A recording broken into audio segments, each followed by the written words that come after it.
By 1800, the golden age of piracy was over. But while the infant US set about consolidating its power on land, the sea was a different matter. Criminals, smugglers, pirates, men whose loyalties were mixed and ambitions obscure still sailed the seas in search of fortune and adventure. The Spanish-American Wars of Independence gave an opportunity to do just that. While the government dithered, some Americans jumped to the aid of their fledgling sister republics, or saw a chance for money-making. Tonight, David Head makes his Napoleonic Wars pod debut as we discuss those men and their enterprises.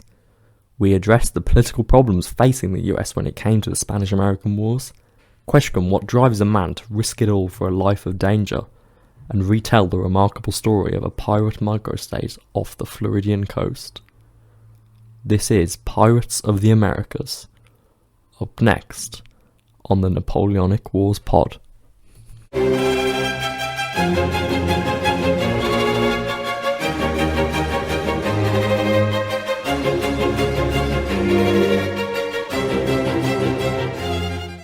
Hello and welcome back to the Napoleonic Wars pod, where we are not doing pirates, we are doing privateers. There is a distinction which we'll get to in just a moment.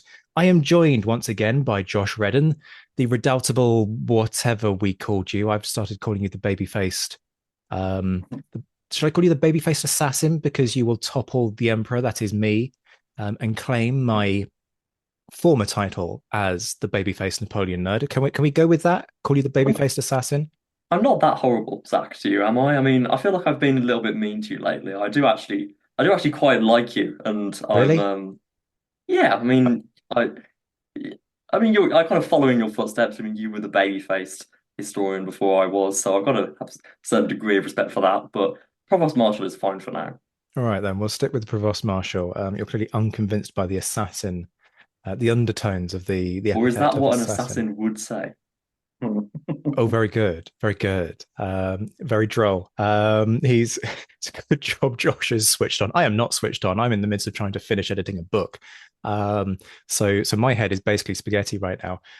Our poor guest is utterly bemused at the nonsense that you have just heard. We are joined by David Head, who is a lecturer at the University of Central Florida.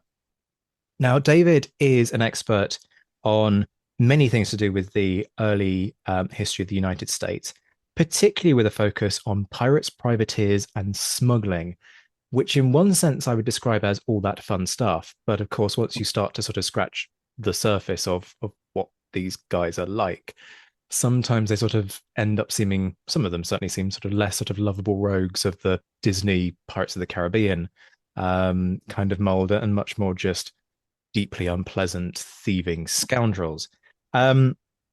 Now, in terms of the books that you need in your life, well, he has written on exactly what we're going to discuss today: Privateers of the Americas, Spanish-American privateering from the US in the early Republic, which is available from the University of Georgia Press. David, thank you very much for joining us. How are you doing? I'm doing great. Thank you for having me here. It's great to be here with you guys. So we have a tradition on this podcast that we rabbit hole, and I was making the not funny joke before we came on air that our guests get a list of questions, but they're more guidelines than actual questions in the theme of Pirates of the Caribbean, for those who don't get the reference. So we have a series of questions, but I'm going to ignore them completely and start with what is perhaps the most obvious question. It might seem a little bit dumb to those who already know the distinction, but it's an important one to make. Pirate and privateer, what's the difference? Yes, it's really amazing how useful that line from the movie is. But they're more like guidelines than firm rules. You can pull that one out in all different walks of life. Um, the difference between pirates and privateers. So pirates are probably easier to define because these are men who commit robbery at sea, is the essence of piracy, or any act of violence in furtherance of robbery. So things like mutiny can be classified as piracy, murder at sea can be classified as piracy. That's the heart of the definition. There are times and places where more specific acts get defined as piracy. So in the 18th century, as Britain is battling against pirates, they can expand the definition to assisting pirates is itself an act of piracy, receiving their goods, fitting out their ships, that kind of thing. So consorting with pirates is punished as piracy. Also in the United States, there is a moment in which, in the 18 teens, in which slavery gets defined as piracy. And there are court cases going back and forth whether this is like a real application of the law or, all that kind of thing. So they can expand the definition over time, but really it's robbery at sea. So privateering is the more complicated category, and it's also the less alluring popular culture part of the equation. Privateers get overshadowed. They are too law-abiding to be as exciting as pirates, but not law-abiding enough to get the same respect that naval sailors do. So they're kind of in between. So a privateer is a privately owned warship. It's a good way to think about it. So it's a ship of war, but it is owned by private merchants. Okay? So not the Navy, although it could be armed like a naval ship. Also, like a naval vessel, a privateer's mission is to capture or destroy enemy vessels during times of war. Okay? Privateers only exist during wartime. There's no such thing as a peacetime privateer. Because what gives the privateer its authority to make captures is that it receives a commission, a kind of license. In 18th century, 17th century, it's called a letter of marque in English. By the 19th century, it's simply called a commission. They lose a little bit of the romance of the whole thing in the 19th century. So the commission is where the government is sharing its war-making power with a private actor. In this case, the captain and crew and the owners of the privateer vessel. So that commission authorizes the men to capture enemies and to bring those ships called prizes back to a port of the country that commissioned them, undergo a legal proceeding. And if the court determines that the prize was captured according to the law, then the court will declare a good prize. And then the men involved, they all get to keep a portion of what they captured. So what will often happen is they'll sell off the cargo first, right, because some of it can be spoiled. And then they'll have that whole value. And then if it is declared a good prize, then everybody divvies up the value of the goods aboard, including the ship. You can sell the ship also. Okay. So as I've just described it, it's a pretty orderly procedure. You get your license, you capture something, you bring it to the court for approval. Okay. In practice, it gets to be a lot of gray areas. Okay. So is it a good prize if it's enemy goods on a neutral vessel? Maybe, maybe not. Depends on the jurisdiction.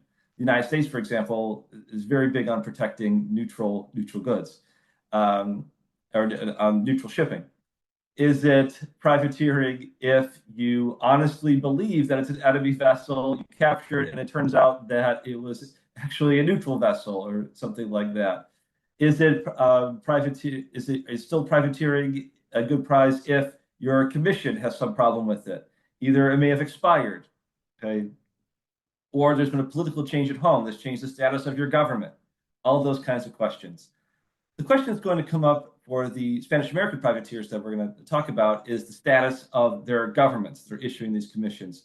Are these legitimate nations who have the authority to commission privateers, or are these simply regions in rebellion against Spain whose governments have no legal status and therefore the documents they issue have no legal status? Okay, so that's going to be a major point of contention. One thing I'd like to point out about privateers is that this whole process, the legal process, this involves changing the legal title to property by force, okay, against the will of somebody else, by a private actor. So a private actor changing legal title by force.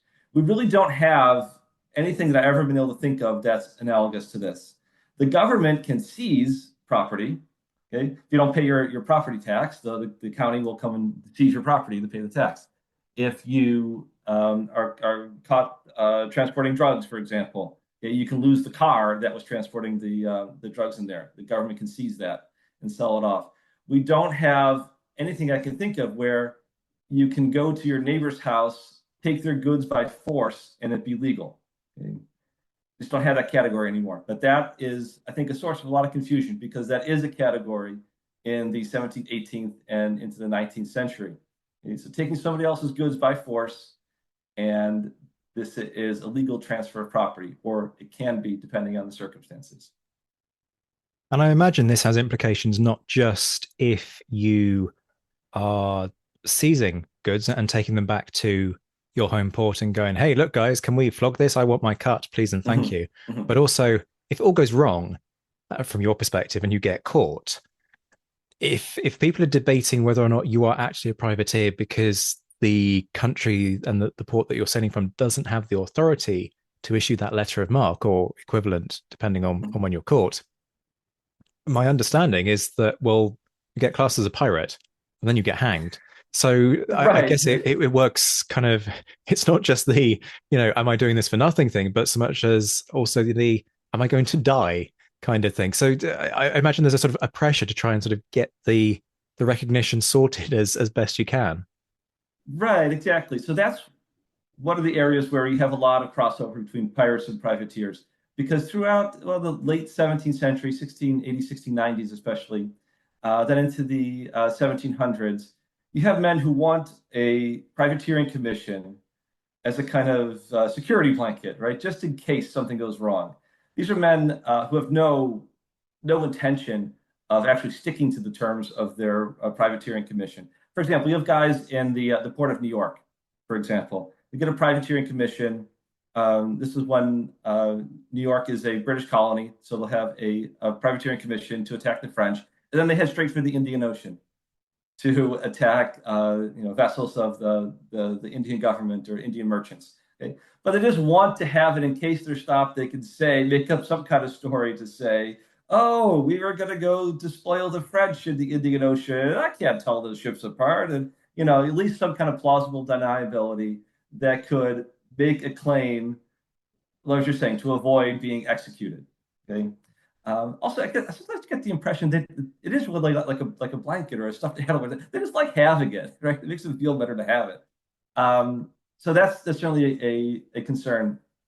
What I found in my research is that, at least in the United States, in the 19th century, American courts are very reluctant to pass a death sentence on somebody whose only fault is that the nation commissioning them was not legitimate. Okay?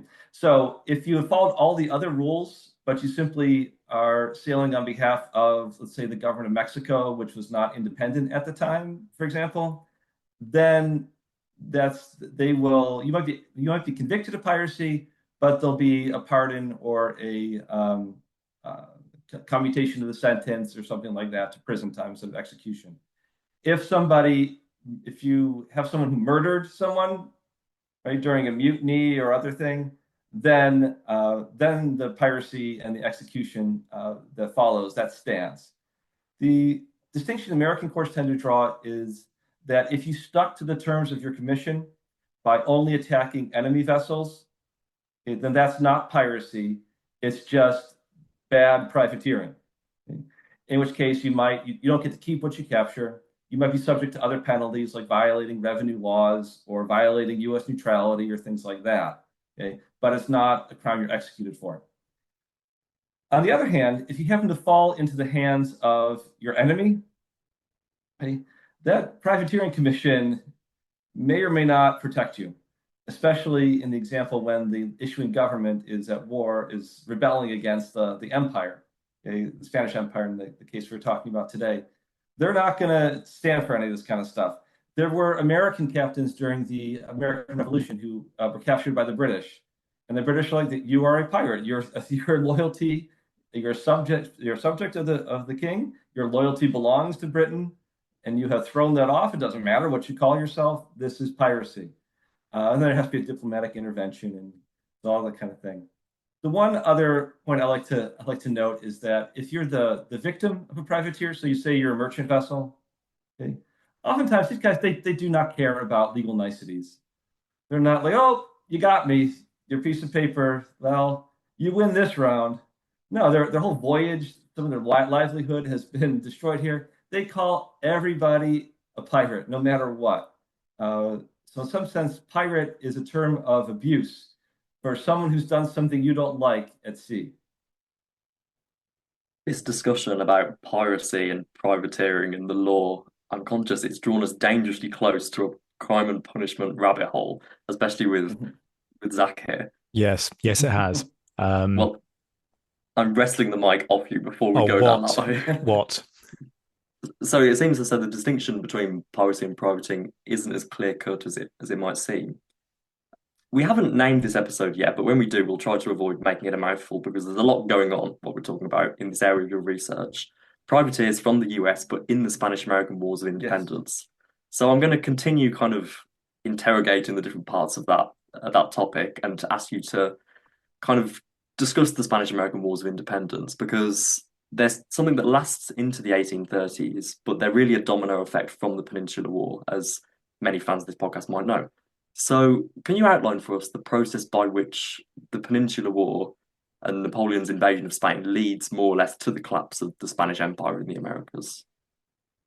Yes, this is a thing that Napoleon is responsible for, ultimately, perhaps not immediately, but yes. It is Napoleon's invasion of Spain in 1808 that is going to touch off the Wars of Independence.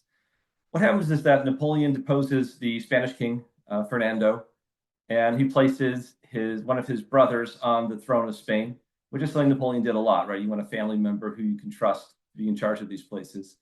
I will note here that I have two brothers, and neither one of them has made me king of anywhere. And Well, I that's don't know just why. rude I'd on be their great at part, it. surely. Yeah, yes, it's just rude, yes. I mean, at the Yes, very believe least, you so. should be like vice. What is it? Vice chancellor? Do you have vice chancellors in the States in the US system for each university? Some university systems do, yes. Okay. Well, I mean, at the very least, you should be sort of vice chancellor of Harvard or something, right? Yes, that would be great. It's the least they could do, yes. Well, all the Um, brothers of yeah. Napoleon also got exiled, so there's every cloud, Well, I yeah, guess. it'll be different this time. That's what everyone says, right? Every It's silver different lining for has me. its cloud, Josh. Yeah. So Napoleon installs his brother, and of course, Spanish don't like this. And in communities around Spain and in its empire in the Americas, they begin forming these kind of resistance governments called juntas. Now, this was a part of the Spanish legal tradition, was that if the king were not able to rule for whatever reason, then local governing bodies would form, and they would govern. This is the important part. They would govern in the king's name until the king could be restored to power. So it's not immediately resistance or seeking independence. I should say it's not seeking independence. It's resistance to the French. Now, in the Americas, there were some local juntas who had people who saw this as the opportunity to push forward for independence. There had been, as you can imagine easily, there are problems that had developed over time. Some people wondering, should we follow the American example and seek independence for ourselves as become former colonies and embrace becoming a republic? This was their moment to seize that moment and push against not only the French, but also the King of Spain. So some of those juntas begin declaring independence. For example, Venezuela declares independence in 1811, and there are others. Cartagena is a city-state. It's a city today in modern Colombia. Mexico declares its independence. Buenos Aires, what's today Argentina, declares its independence. So they follow one after another. Now, to make things, as you mentioned, Josh, these things get really complicated because now who do we have? We have the French, we have the Spanish resistance government to the French. Now we have governments that are claiming independence from Spain. So they're not in favor of the French. Also, there are juntas within Spanish America who are loyal to the king. So not all the juntas in South America and in Spanish North America are declaring their independence. So we have elements of three different types of wars. We have a war of independence. We have a civil war where different bodies are contending for control over the same territory in South America. And we have a foreign war against the French. So put all those things together, and that's where the Spanish-American Wars of Independence originate. It's really, as I tried to describe it, it's really an offshoot of the Napoleonic Wars that then outlasts the Napoleonic Wars. So there are two things that spring to mind out of what you said. Secondly, is Josh, we need to commission yet another series. I think this is series number 27 that we have running simultaneously. That's all about the Spanish struggle for independence. Although, admittedly, that is kind of part of our kind of series on forgotten conflicts and forgotten individuals from far-flung corners of the world. But what I'm also hearing here is, rather than being somebody who created security, Napoleon inherently created insecurity by, depending on your interpretation, causing more piracy. Now, if folks hadn't already worked out that, given an opportunity, I will spin an anti-Bonapartist line on things, there is your indication. Obviously, I am being facetious with that. But let's bring it back to the focus of this. So you have the American Revolution on the one hand, a source of inspiration for this idea of throwing off the yoke of a foreign power, of colonies being able to make a success of going it alone and defying the inverted commas metropole. And you've also got the United States standing to gain from the disintegration of Spanish America, because there is suddenly a power vacuum that the US can expand into. There's also perhaps a question of, are these nations going to be allies? So there's a complex kind of diplomatic dynamic going on there. Talk us through that relationship between these sort of, let's call them wannabe states, the sort of the Spanish American revolutionary movements, and obviously different movements, I imagine, have slightly different relationships with the US, and how that power dynamic works as well. Right. So where the United States fits into this and its diplomacy is an important question. All the Spanish American republics, they want recognition from the United States, and that's something they really want, because that would be a major step forward if another country, established country, recognizes their independence. And that's a big step forward. The United States is reluctant to do this because obviously they don't want to back a loser. And if they recognize the independence of any of those countries before they're really ready to have achieved it, in fact, then that could be seen as tantamount to joining the war on their side, which is something the United States doesn't want to do. The United States is officially neutral throughout this period until a time in the 1820s, when the wars are really going the Spanish American Republic's way, and it's kind of inevitable that they're going to be victorious. So the United States government waits for facts on the ground to change first, and then recognizes when those facts have changed.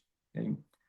At the same time, maintaining neutrality is pretty hard, because here I think it's useful to draw a distinction between the US government and its official policy and the feelings of Americans. Okay? So in general, Americans feel very positively toward the Spanish-American Wars of Independence. They look at the country and say, "Oh, you're just like us. You're throwing off your colonial mother country just like we did," and it's very kind of self-flattering. It's like, "Oh, you're doing exactly the same things we did." So it's really, they see imitation as a sincere form of flattery. There's some odd trends in the 18th teens, 1820s. For example, the name Bolivar becomes popular as a baby name. Okay?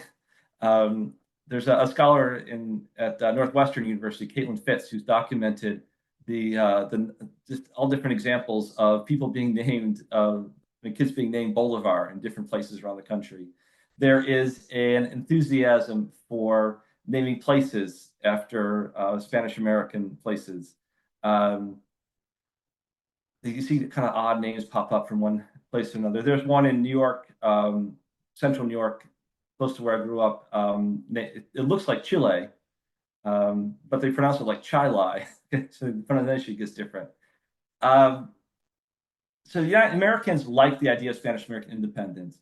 Often when they have a celebration, they'll drink 13 toasts, 13 toasts of whiskey. Okay. And in there, they're like to the United States, to George Washington, to liberty, to everything else. And in there is also to our sister republics, right? May they be successful in their bid for independence. Okay? So all those things are very popular. The United States government, however, takes a cautious approach, trying to maintain neutrality. And it's hard. It's hard to restrain Americans. Okay? Americans have their own idea, and they think we're Americans, we can do what we want. And if you tell us no, that's not the last word. If we want to go sail on behalf of Spanish American countries, we're going to do it. Okay? Because we're Americans, that's what we do. Okay? So it's really hard to restrain Americans here. A very important backdrop to all this, why the United States is so cautious, is that a top level priority for U.S. foreign policy in this era is settling the border with Spain. So treaty negotiations with Spain over the border between the two in North America. Really, they've been going on for years, but they reignite after the end of the Napoleonic Wars. Okay? Part of this is because there's a actual Spaniard to negotiate with, not one of Napoleon's guys. Okay? So that heats up, and the United States is really nervous about any kind of move that would threaten those negotiations, because they want to have a firm border out west. They would like to obtain U.S. territory that goes all the way out to the Pacific Ocean. That's an important priority. They would like to obtain Florida from Spain so that all the pieces fit together and they have the security. That's really important. And they don't want the enthusiasm for Spanish America to get in the way of that if it's going to make Spain walk away from the bargaining table. Let's circle back for a moment to piracy and privateering, because in my head, I really associate that with obviously the 17th and 18th century. And by the 1800s, you wouldn't consider the golden age of piracy to still be going on. But I mean, your research testifies to the fact that there is still piracy and privateering going on, and it kind of takes on a life of its own in the Americas. So, just how significant a part does piracy and privateering play in kind of maritime geopolitics by this point in the Napoleonic period? Yeah, so that's a great comparison to the much more familiar eras of piracy. The 17th century, Captain Kidd, the 18th century, Blackbeard the pirate. I'm currently working on a project about looking at piracy more broadly over time. And I kind of feel bad because every chapter I end with the decline of piracy, and then the next of that era. The next chapter begins the resurgence of piracy. And just this morning, I was working out the final chapter, and I'm like, well, how can I signal that this time I really mean it? This is the end of piracy, where really it's stuck this time. So I'm gonna have to address, like, why does it really, really end this time and not the other times? Sounds a little bit like the Pirates of the Caribbean movies, doesn't it? Pirates of the Caribbean 27. No, this really is the end of the story. Right. So it keeps coming back, right? I think, but I think that's the way it really happened. So you have these periods of a long kind of lull, and then resurgence. It becomes a big deal all at one time. What really is behind that, driving it, is the emergence of these major conflicts. So the wars that spring up, and the privateering that goes along with it, and the potential for abuse or a pirate's kind of free ride on the privateering system. Okay, that all tends to crop up when there's a major war. The fact that the Spanish-American Wars are about a crumbling empire that cannot assert its authority anymore effectively, that leads to this climate of chaos where you have lots of different people from different backgrounds, right, can seize their opportunity to go privateering and then move into piracy. So when things are chaotic, not just for warfare, but particular kinds of warfare, I think, are more susceptible to that chaos than others. We mentioned a little bit ago how my work has studied Americans, so people in the United States, who accepted Spanish American republics' privateering commissions. I think the fact that these Spanish American countries, they commissioned privateers, but they did not have a large maritime tradition of their own. Most of their trade had been carried either by ships from Spain, and Spanish sailors who live in Spain are not a good candidate to be privateers for your republic, or foreigners like the British or the Americans. So I think the fact that you had to import privateer captains from abroad, that already induces some chaos versus sailors from your own country. So all those kind of things combine together to make this explode in this particular moment. So Josh wrestled the microphone out of my grasp earlier when we started talking about crime and punishment in relation to privateers. You will be delighted, I'm sure, listeners, to hear reclaimed the microphone, and we are going down a crime and punishment rabbit hole. God help us. Oh, look, you can be quiet, sir. Otherwise, I shall dock your pay in true court-martial punishment fashion. I sometimes wonder what folks must make of this show if they're listening to this episode for the first time and don't understand the running jokes, or indeed what our guests make when they don't realize quite the legacy of tired jokes that underpin some of these gaffy moments on this show. So I do feel for you, David. But you were talking about some stuff that I'm fascinated in because I do love crime and punishment. Rabbit holes, research bias, fully on display there.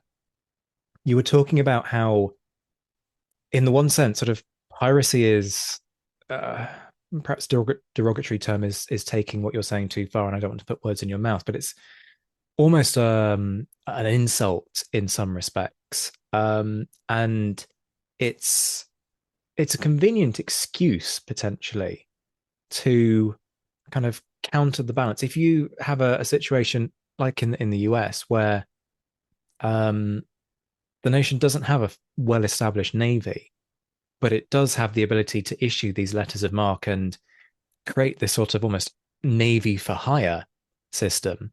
Now, that's very convenient from a strategic perspective for the US. It's also very inconvenient for the UK because it wants to be able to do something about these people that it captures who aren't actually part of the American Navy. They're sort of in this nebulous situation, which leads to a kind of a question of almost sort of judicial murder, kind of hanging over these proceedings.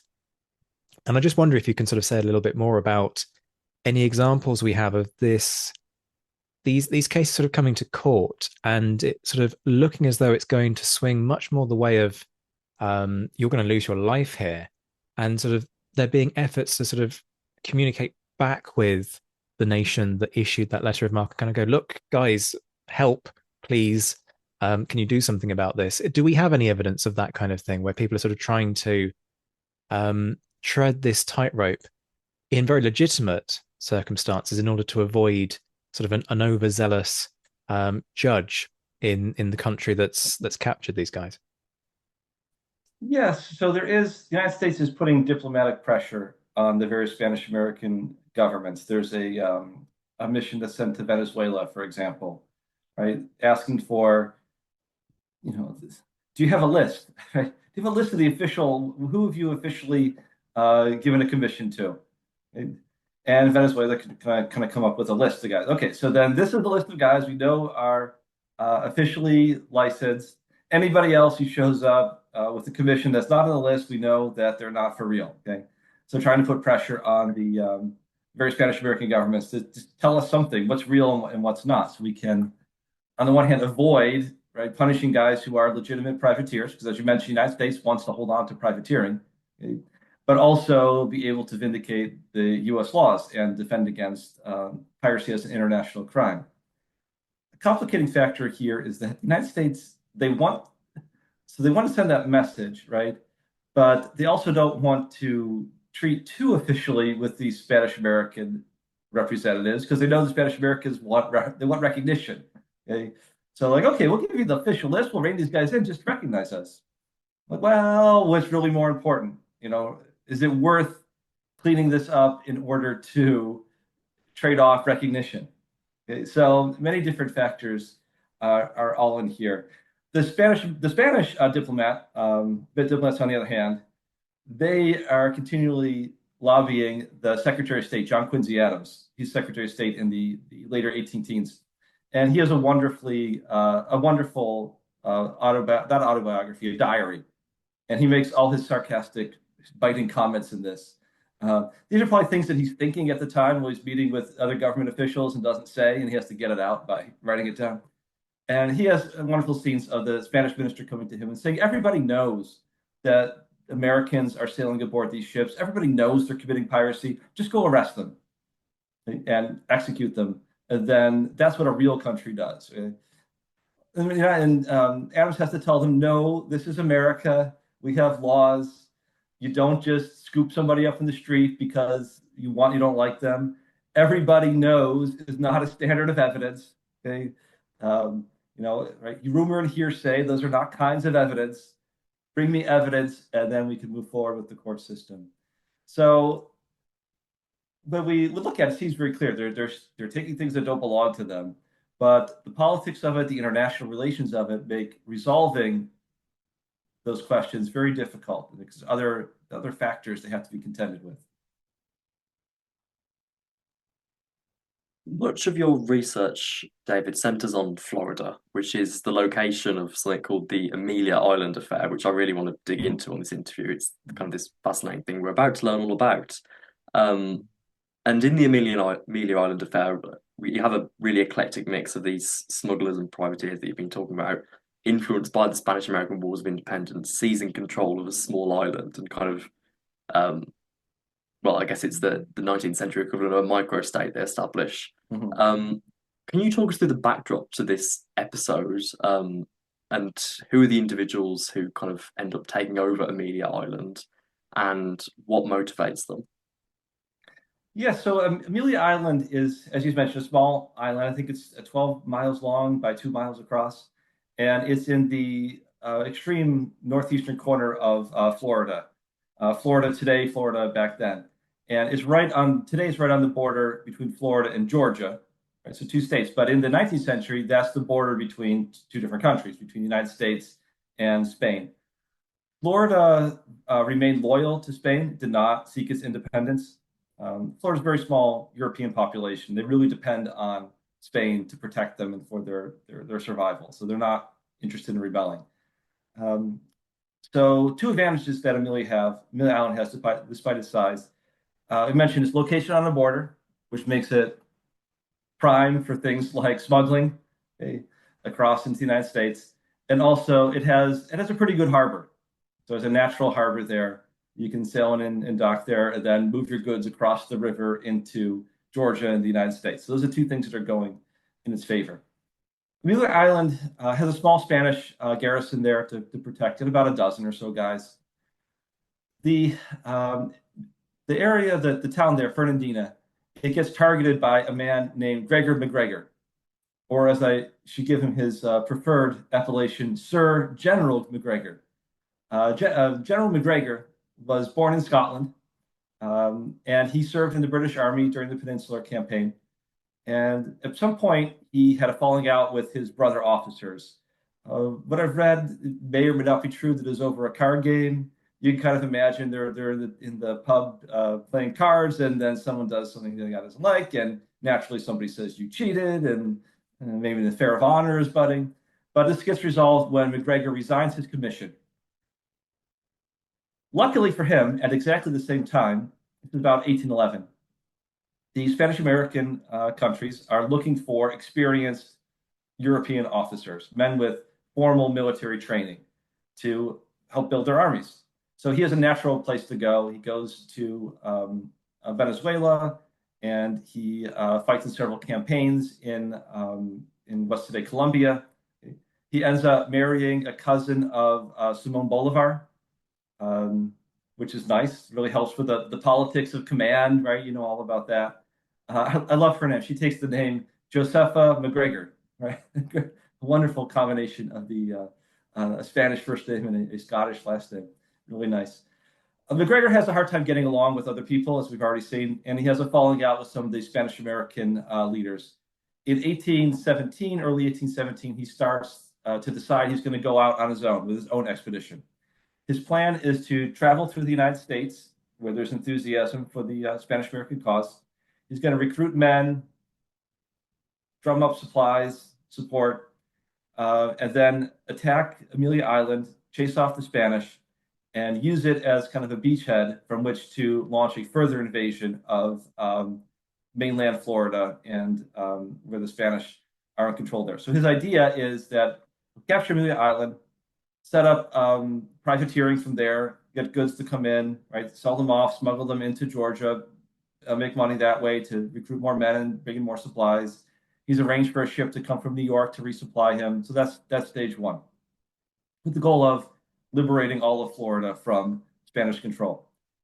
In June of 1817, McGregor's stage one goes off without a hitch. He shows up with like 100 guys, and they scare off the dozen Spanish defenders. To commemorate this great victory, McGregor raises a flag of his own design, the green cross of Florida, a white flag with a green cross on it, puts that up. And he also has a commemorative medal struck with the with the line that says Amalia Vini Vidi Vici. Okay? So Amelia, I came, I saw, I conquered, which of course is echoes of Caesar. And you can see the way that he sees himself as the peer of Caesar. Okay? Yes, conquering the Gauls is the same achievement as conquering Amelia Island. Okay? Well, his stage two to get resupply, that doesn't quite go according to plan. He's not able to have much success with privateering. He only issues about 10 commissions all told, and doesn't bring in a whole lot of goods to sell and make any money from. The resupply ship that he had arranged to come from New York was detained in port because the port customs collector knew something was up. That the ship's papers said they were going on a merchant trading voyage, but they had dozens of boxes of guns and 100 men aboard. That's not what you need for a merchant voyage. I wonder what the captain said if he tried to talk his way out of this, saying, well, I get lonely at sea, so I got to take a lot of men with me. And we like to shoot, so of course we got to take lots of guns. Probably not, but the customs collector makes him take off all those things until he has only a few, the right size merchant crew for that kind of merchant shipping that he's said he's going to do. McGregor then sees that his plan is failing, and he gives up and sails away. He gives up on this. The next time he's seen is in the 1820s, when he is trying to pull off a land fraud in Central America. One of these things where he's going around Europe selling 5,000% of the land available in a particular colony that he says he's founding in Central America, right? Just selling the same land over and over and over again for the money. That's McGregor. Now, by coincidence, a few days after McGregor's left, another man shows up, a man named Louis Michel Ory. And he is French by birth, had come over to the Caribbean as on a French naval vessel. He appears to have been a young officer or an officer in training. And then something must have happened because he left the French Navy and became a privateer. And usually that's not the career path you go, right? Navy to privateer is not up, that's down in the world. So I don't know what happened, but something must have happened. I've seen some of his letters written in very nice French handwriting. So he's educated. He becomes a French privateer, trading goods and enslaved people that he's captured into Louisiana and New Orleans. Then he leaves French privateering, takes up Spanish-American privateering. He joins the Cartagenian Navy, attains the rank of Commodore. Then he has a falling out with Simón Bolívar over strategy, and he joins a group of Mexican filibusters. So filibustering today in the United States is a legislative delaying tactic, to talk and talk and talk. Do they have filibusters in the British tradition? I don't know if that's part of. No, not really. Okay. I mean, We definitely do. Do we? Yeah, have you not seen like videos of like Jacob Rees-Mogg like filibustering back in? That's just how he talks, isn't it? That is true. That is true. If he talks like an Edwardian school teacher, then people will think he's intelligent. That seems to be sort of Jacob Rees-Mogg's default setting, as far as I can make out. Very true. Anyway, so today filibustering is a legislative delaying tactic, but in the 19th century, it's a private military adventure.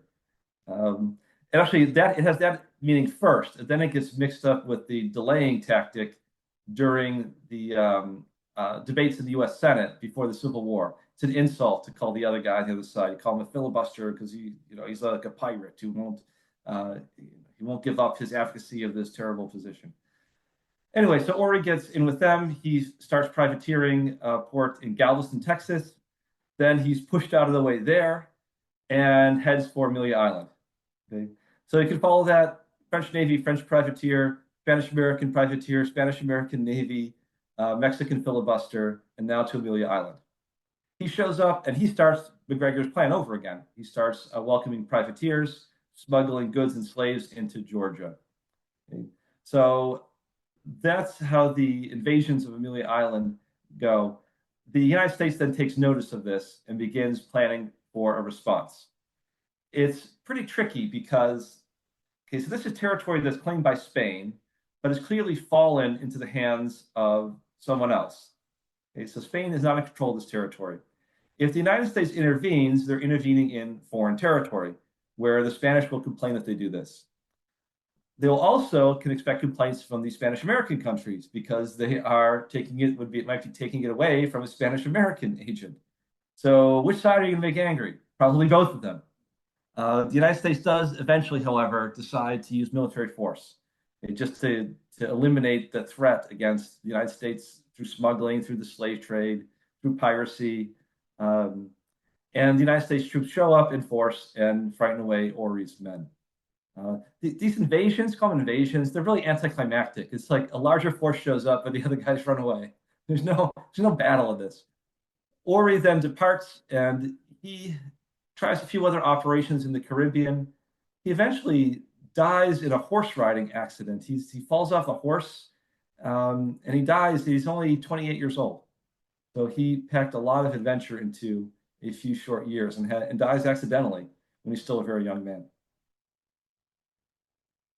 I'm going to butt in ahead of Zach, who has a face of perplexement and amusement for the whole part of that story, because I have a following question. And I know you kind of did allude to it at the start there, but I'd really like to know more about what is actually motivating these men like McGregor and Ori.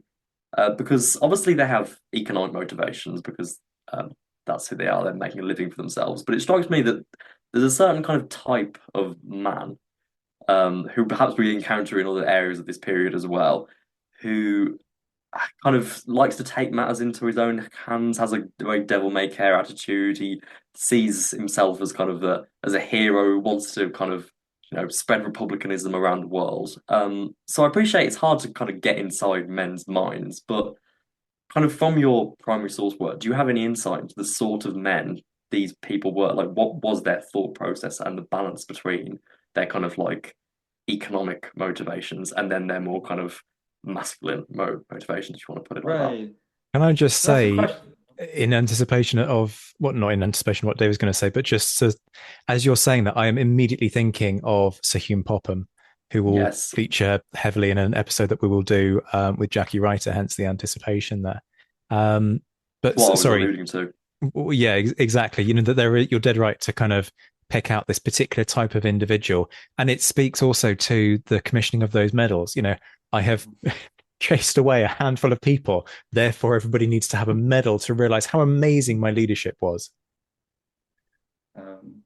Yes, I've spent many hours pondering this question and trying to think like how would I even know what their motivations are? For many of the men, we don't have anything directly from them. We only have their action, participation in these kinds of things. When we do get some words from them, you don't know how to evaluate that. What is authentic and what's, I mean, it's certainly something they authentically said, but how does that reflect their inner reality? And of course, even if it does reflect their inner reality, it's at that moment. And people's feelings change over time and how it evolves. So it's very difficult to tease all this out. And where I came down was that there is no one category that you can put everybody into, or even the majority of people into. I think it's ultimately a reflection of their personality and their individual circumstances. So someone like McGregor, he is, what you mentioned, he's like a type. He's an adventurer. He's pursuing his own self-interest here, trying to stay one step ahead of everyone else. He clearly wants to, make money on this, live a certain lifestyle, but he also wants to do something great. I think that's what motivates him, right? He wants to do something great and lasting where he can make an impact on the world. I don't know if it's just because he wants to make an impact, it doesn't matter what it is, he just ended up in South America, or does he really want to advance the cause of Spanish American independence? Okay. Well, it's very difficult to. I don't know, right? I don't think we'll ever know exactly how he fits those all together. He's probably not even aware of how right different actions can show different sides of that. I really love pondering these questions because this ultimately why I do history is try and understand another person, right? That's a really special thing to be able to do. It's so hard to get to know people. Um, and it's best when we do this with other people right in front of us, relationships we have. It's a different version of that when it's somebody who's been dead for a long time. We get a different way of knowing them, right? Not affected by our emotions of the moment, but some distance from that can give us a different angle on who these people were, even as they are less accessible to us in other ways. And it's just wonderful to think about that. One character, I call him right a character. He's a person that I spent a lot of time thinking about because I actually had a fair bit of his papers. Was a Baltimore sea captain named James Chater. So James Chater is a Baltimore sea captain. He had been a privateer during the War of 1812 on behalf of the United States, and I'm pretty sure that he initially gets involved with the Spanish American republics because he needs to make a living. He ends up in Buenos Aires, kind of stuck there, and this is like the next thing he can do to make a living. But at some point, he starts calling himself Diego Chater, the Spanish version of his name. You can see, well, that's very self-serving. He's just pretending this, so he doesn't, he can be a real privateer. He signs his name Diego Chater in a letter that he writes to his wife, who, he doesn't have any reason to hide from her. Okay, he goes back and forth. Some of his business associates to his son-in-law. Sometimes he's James, sometimes he's Diego. Okay, it just reflects confusion is the wrong word, right? He's not confused about this. He's just conflicted, or it's all fitting together in a way that makes sense for him to be both an American and serving the Spanish American cause. He ends up at the end of this, he leaves the Spanish American service, goes back to being a sea captain, and by the time he dies, that part of his life is like 20 years earlier, 30 years earlier, and he's not known for that anymore. He's known for he ends up being a steamboat captain on the Chesapeake Bay. So it's really interesting to think about how, as a younger man, he may have embraced this as an opportunity at the moment and then came to really believe it. And then I just would love to know how he reflected on it for many years later. Did he think it was worth it? Or did he regret doing this? Or how did he feel later? So those are all wonderful questions that I really like pondering. There are no answers to this that we're ever gonna know from the evidence.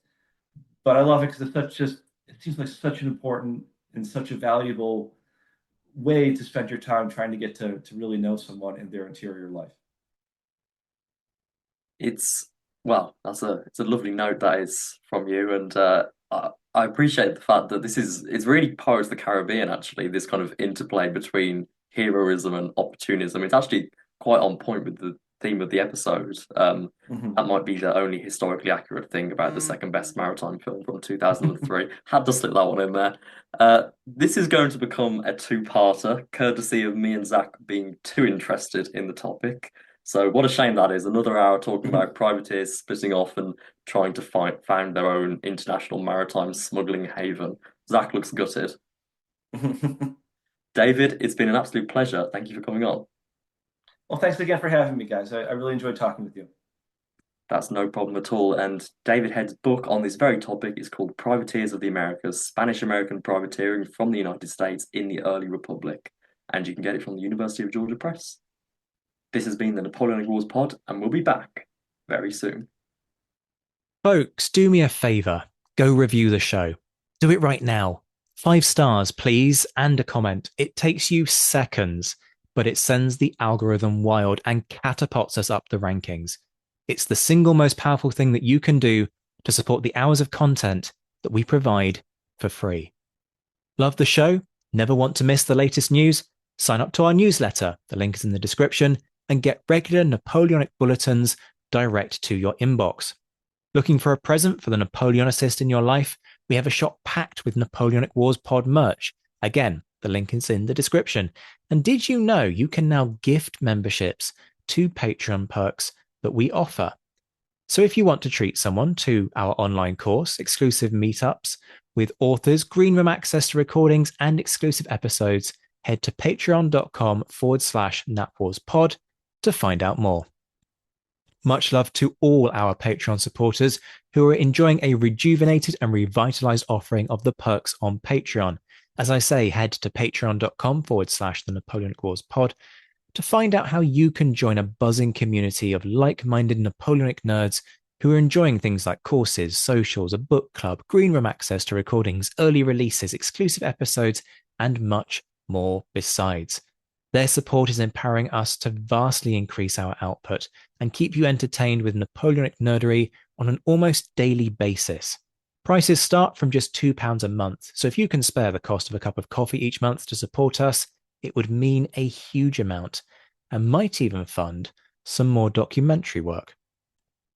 Shout outs to our patrons who, at the time of recording in January of 2024, were in the mentioned in dispatches tier: Rob Griffith, Brendan Teeling, Beatrice DeGraff, Lynn Dawson, Jim Deary, Josh Keeney, Colin Fieldhouse, Stephen Colson, Jim Getz, Stephen Gillen, Hugh Brennan, Alistair Campbell-Grieve, Andy Meakin, Mark Anscombe, Rob Coughlin, Bruins Girl, Noah Fink, Miles Reedy, Nick Overland, Graham Goodwin, Chris Pramas, Anthony Gumbau, Anonymous American, James Fluick, Natasha Hobday, Rod Schwager, Chris Kimball, Gary Dennis, Ted Andrews, Richard Anderson, Arthur Forgy, Sam Moore, Wyatt Pollock, Carol Dixon Smith, Roland Shark, Giovanni, Jean-Baptiste Van Merlen, Darla Vincent, Brendan Hogan, Peter Findlay, Jeff Maple, Ian Harding, Indiana Fats, Joe Ayres, Robin Brasher, and Daniel Fieldman. The Admirals, Mark Chestnut, John Haynes, Mike Guest, Rachel Stark, Mark Duckers, David Priest, David Maxwell, Graham Callister, Sean Sullivan, Stephen Ashworth, Kate Walcombe, Clemens Beman, Charles McKay, Reto the Sci-Fi Fan, Tim Day, Jason Moran, Tim Pritchard, and Seth Hansen. The Chiefs of Staff, Adam Coslin, the Marshals, Ryan Diamond and JC Kaiser, the Legion of Scholars, Dan Hazelwood and Bob Burnham, and in the Crown Yourself tier, Emperor of the First French Empire Todd Campbell and the Duke of Wellington, Laird Campbell. We'll be back very soon, but until then, this has been the Napoleonic Wars Pod. On behalf of myself, Liam, Luke, Josh, and Zoe, take care of yourselves, folks. Stay well, and as always, thank you for listening.